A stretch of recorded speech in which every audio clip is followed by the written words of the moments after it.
Hey, this is Godwin Kelly. That's Ken Willis. And look, Willie, we're back. We're back in Studio One. You got to love a professional background. All right. And our first subject is? Raceability. Raceability. And that's... Word of the day. All we need is a duck to fall out of I don't think that's a word, though, is it? Raceability. Raceability. Raceability. Is that a word? Yeah. It's a word now? Raceability. Anyway, go ahead. Well, it just seems to me, you know, we've been around for a few years, and there was a period of decades, sir. I'm sorry, it's the Ed's come back. It was only an audio thing. Now it's made its way into the video blog. Go ahead. Okay. Well, I expect you to do a laugh if I say something funny. Oh, yeah, we only got 10 minutes. Anyway, raceability. Raceability. You know, there was a period of time there where these cars, they get in a line and they'd stay in a line, and there was no passing. That was the old car. Yeah. And so now we're in the second year of what they call the car of tomorrow, which I call the next generation stock car. Boxcar Willie. Boxcar, that's good. Yeah.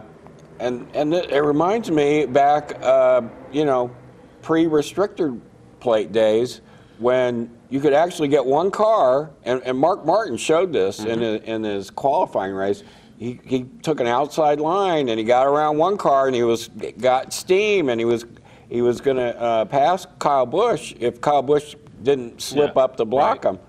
And I'm like, you know, that's racing. I think I saw Charlie Glotz back out there earlier today. Yeah. Trying to fit into a suit. But it's what it reminds me of. Now you say it's been by and large it has been a long time since we've seen a second place car actually capable of passing the first place car. A long time. And then see a lot of action throughout the field. Now we didn't see a lot of passing for the second place car able to overtake the first place car, but the rules package they had at the end of 2000, the last race at Talladega, the last plate race, which was the same configuration that they used for the first race of 01, first plate race of 01, which was the Daytona 500, where they had all those little strips and whatnot on top of the car to try to bring the aerodynamic, dumb it down a little bit, make them a little disturbed in the air, which created more passing and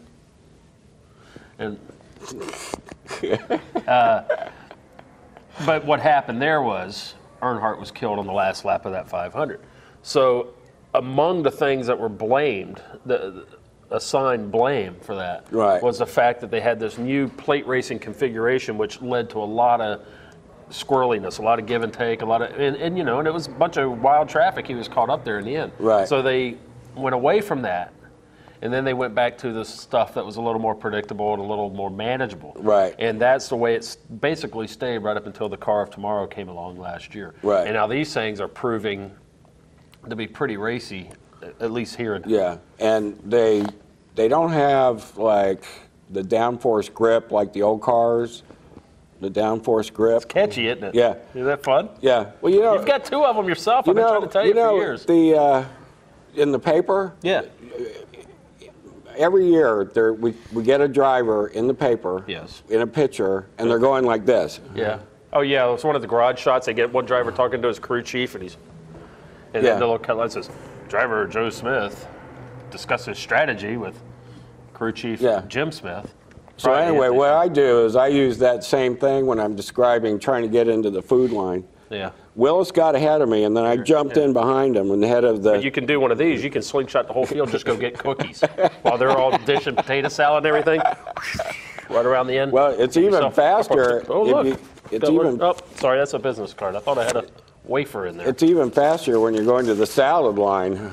Well, that ain't real busy either. Start and park there. You can just get your salad and sit down. But anyway, going back to raceability, which is one word, raceability. You think it'll be a fun 500? Yeah, based on the Budweiser shootout and the qualifying races and what we've seen so far with these smaller fields, you know, because it's like a half of a field. 28. There was about 28 cars, and there were 28 cars in the shootout. And there was I think there were 28 cars in each of the twins. So that's not a full field for like a 500, which is 43 cars. How long a full field for an IndyCar race? Just hitting an IndyCar race. So I think you're going to see some really crazy stuff going on Sunday, based on what we've seen, because people, that aren't real familiar with these cars, that are in the cars now, Yes. that are driving these cars, Yes. they may feel comfortable in the car and then do something idiotic, you know. Well, you know what it reminds me of when they were talking about during the shootout, that they got, at nighttime there's more grip on the track, and so they're able to really... It's grippy. It is grippy. So in the daylight hours of the 500, the first 2/3 of the Daytona 500, maybe 3/4 of it, is going to be in sunshine. So it's not going to be as grippy. So guys aren't going to be putting the car in places that, because they're not so sure they can keep it there. Right. Now, when the nightfall comes, dusk, and then nightfall comes, that's when it's, and that's funny is because, that's generally when it gets a little wilder anyway, that last 50 to 100 miles. Now, I think another aspect of the whole thing is when guys feel safer, and they feel a lot safer in this car than they did in the old cars, they're more willing to take some chances. That wall will still hurt you, but nothing like it used to. Right. And it reminds me of the old days when they made helmets mandatory in hockey. In the old days, guys would get hurt, and I cannot imagine playing hockey without a helmet. But you didn't have as many guys getting hurt then. Guys, the shots stayed low. There wasn't as much high sticking. Guys respected the fact that other guys didn't have a helmet on, so you didn't want to kill somebody. Then once they started wearing helmets, you saw guys taking more chances. There was more, mad dashes into the boards, and guys were willing to be a little freer with their bodies.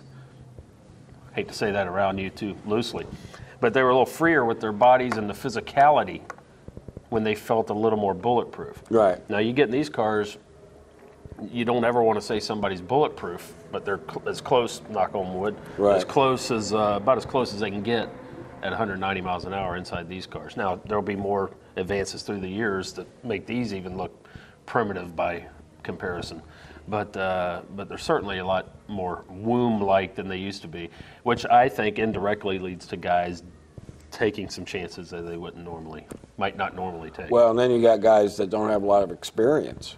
Or sense. Yeah.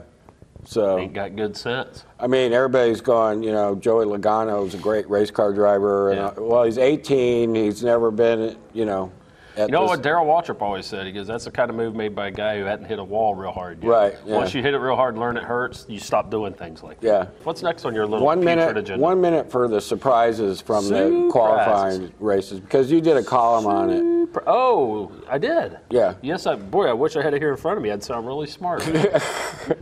Well, Jeremy made, it's not really a shock, because you knew going in that somebody was going to, what you'd label a surprise was going to make the field, because there wasn't but 30-some fully sponsored full-time teams trying to make the 500. So you were going to have some underdogs make the 500. Right. And the Jeremy Mayfield team was one of them, and he started the team and he drives the car. And the other one, Tommy Baldwin, who started the team about 5 weeks ago, was Scott Riggs driving the car. Right.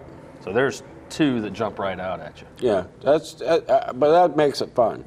Sure. Yeah, sure. That's an interesting storyline. And the funny thing is, on qualifying day, the qualifying race day, those are the primary stories. It's not exactly who wins the race. It's the guys that just barely. And that's another offshoot of the car of tomorrow. These things, they can just slap them together. You and I, we keep saying it. We just won't get off the snide. All right, here we go. Daytona 500. Tony Stewart.